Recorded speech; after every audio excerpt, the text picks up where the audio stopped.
The most important thing is that you have a vision, that you have a goal. Because without that vision and without that goal, again, you're drifting around and you're never gonna end up anywhere.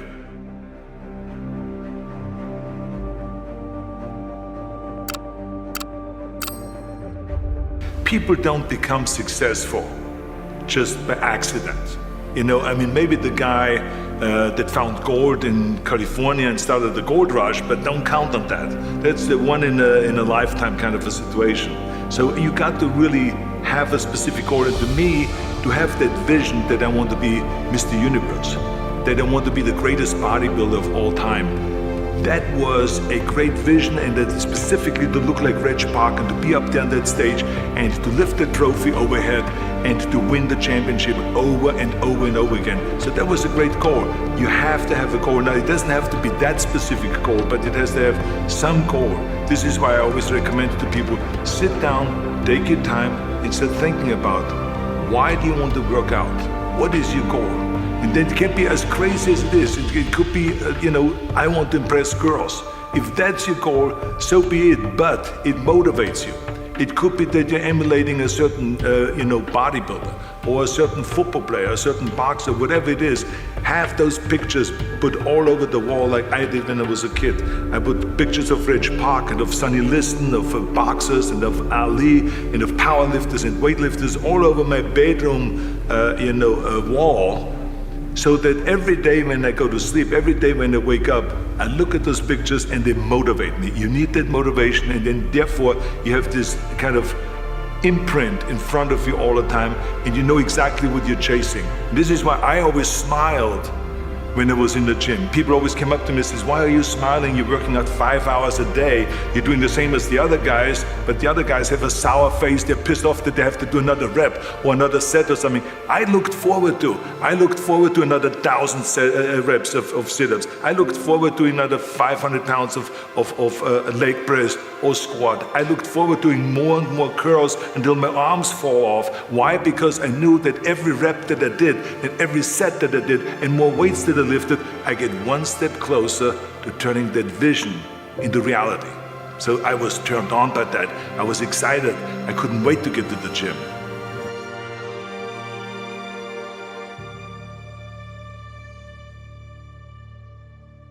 I was a perfect example of someone that was not confident at all. I mean, when I was a kid, I was just like any other kid. I had my hang-ups and problems and all this.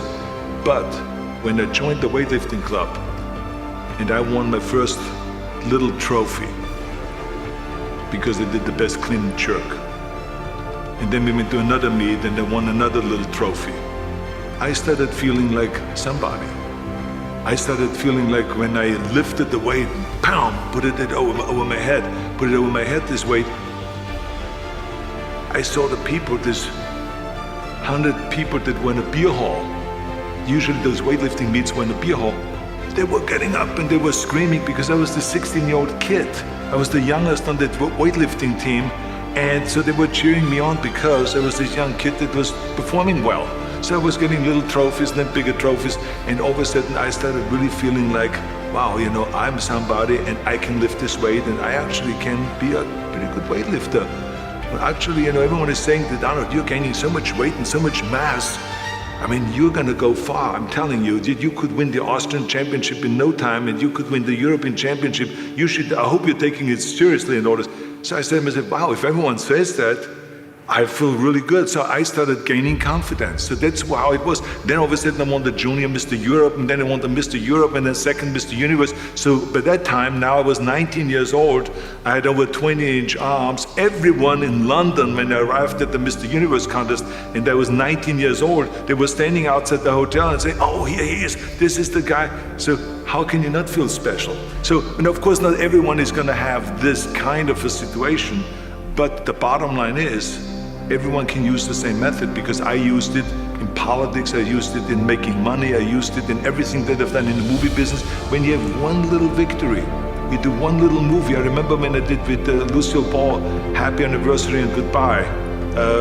It was just a 7-minute scene, but she said to me, she says, you did fantastic, Arnold. And in front of a live audience, you did this TV show, you were not scared, you just acted really well. I was totally believing everything that you said. It built me up. It was a little thing like that that gave me the confidence, and then to the streets of San Francisco and Stay Hungry and Pumping Iron and Conan the Barbarian. So it led from one little thing to the next. It's adding up. What you said is exactly right.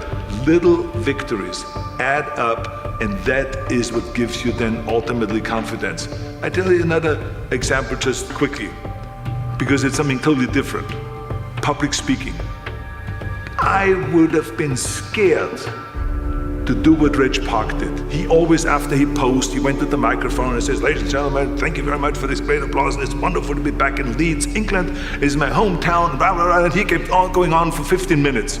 And I'm looking at this and I said to myself, he didn't have a piece of paper in front of him. How could he speak like that for 15 minutes? And so I said to him afterwards, I said, "I'm in awe that you can speak like that, and you know, and you're scared when you go out there. There was like 2,000 people out there." And he said to me, no, not at all. And he all of a sudden connected. And the next day when we did another posing exhibition in Newcastle, he had me come out. He says, "Oh, before I leave, I just want to bring out again my very, very good friend here and training partner now, Arnold Schwarzenegger. Is 19 years old. Come and welcome him with a big applause." And they all were applauding, so I had no choice. I'm not standing backstage, right? Because I just watched him pose, and I'm watching everything that Reg Park does because I'm emulating him and I want to copy everything that he does. Well, all of a sudden I had to go out. And then he put the microphone in front of me and he said to me, he says, "So tell them, that you like, Newcastle." And I said, he said, yeah, talk, you can talk. Say, "I like Newcastle." And I said, "I like Newcastle." And they all applauded. Imagine just this little few lines and they all applauded. So then he says, "Good evening, ladies and gentlemen." And I said, "Good evening, ladies and gentlemen." And as I was out there and he was feeding me lines, I started feeling more confident. And then all of a sudden I realized that there was no one out there trying to kill me because I'm speaking. But in fact, it is a bigger fear factor for people to speak publicly than anything else. So here's an example, little things, incremental things of him feeding me lines and stuff like that. A year later, 2 years later, it got bigger, the speeches got bigger, and I started feeling comfortable being in front of a microphone, and the rest is history. I never was scared again doing public speaking or anything else because of those moments. One of the things of, creating urgency, it can go, one way or the other. Because I remember that when I weighed 245 pounds, and Bob Raferson, the director of Stay Hungry, said to me that, "I'm interested in having you come in for a reading and work on your acting and all this because I'm interested in having you in a movie to star with Jeff Bridges and with Sally Fields." I was delighted about that and I was excited and I started pumping up more and more. And then he said, "But I don't want you to weigh more than 210 pounds. So I said, "Well, it's funny you come to me and you want me to be in a movie, but I'm weighing 245, 246. I say, "I just won the Olympia," I say, which was 1974, and I was really at my biggest. But he demanded that, and he says, "Look, it's very simple. On the day we start shooting," he says, "I'm going to put you on a scale, and if you don't make the 210, you're out, because I have someone else in mind." And I worked on it. I started visualizing myself very clearly as a lean athlete, because that's the only way I could lose that weight and all of a sudden get interested in running more. Because up until that point I ran like 3 miles after training or before training or whatever, but now all of a sudden it was 5 miles, 6 miles, 7 miles, 8 miles, and they even ran mini marathons in order to lose the weight, and I did everything with high reps, and I was watching my diet, what I eat and all those kind of things. But the day before, I remember we were in Birmingham, Alabama. The day before I was at the YMCA with Bob Raferson. He was swimming and I was working out and I was running. There was a track there and I was running. He says, "Let's step on the scale." And I stepped on the scale and I weighed 209. So it just shows to you what is possible if you visualize exactly what you want to look like. So it can go one way, which is like you can lose weight and get trim and get slim and everything, get the abs out and all this, or you go the other way and you gain weight because you see yourself big and you see yourself as a winner of a Mr. Olympia or something like that. So it can go either way, but what happened to me that year was very interesting because I had to drop the weight to 210, and then after I was finished with Stay Hungry, I decided that I go back into the Olympia because I actually, in my mind, retired in 1974. But because George Butler and Charles Gaines came to me and says, we're going to do Pumping Iron, not only the book that we have that was very successful, but we want to do a documentary. And we want you to be in it, and otherwise it doesn't work. We needed you to be in it. So I said, okay, good. I started training again, and I only had 3 months now. From the time I weighed 210 to go back up again, I didn't make the 240 anymore. I only made 232, 233 in 1975, but I won the Mr. Olympia again, and this was what Pumping Iron was all about and so on. But in each case, it was like certain time limits were set, and I had to perform, and there was no room for any kind of like, well, I can't get my act together or anything like this, because there's only a certain amount of time. But the key thing again is have the clear vision.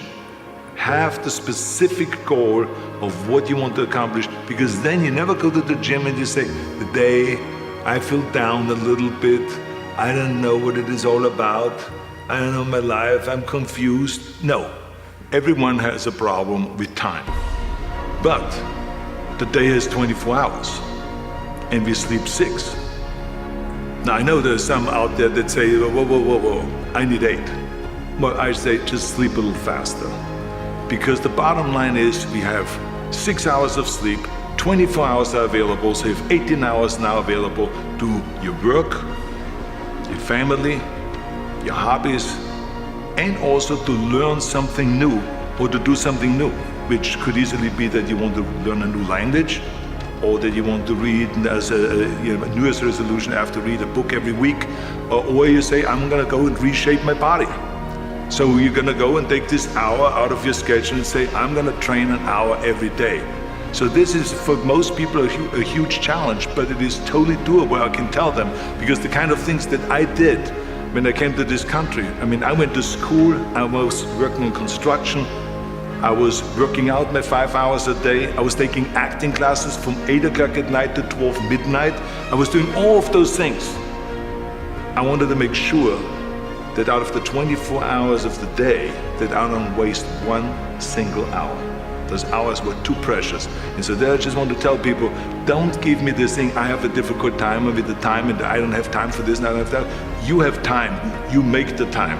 When the President of the United States has time to work out, when the Pope has time to work out, then you have time to work out. Oh, these cookies! Put that cookie down! Now!